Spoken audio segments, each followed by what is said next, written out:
Ayan, magandang umaga po ulit. So, dito na po ako sa aking mga RIR. Medyo maraw-araw na kanina eh. Ngayon po maulan ulit.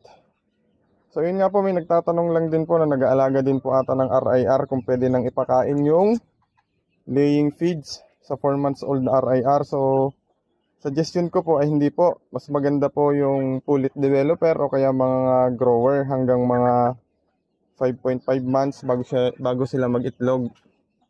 Bakit po hindi? Kasi po mapepersa po yung mga pulet na mag-early laying. So baka po magkaroon ng prolapse.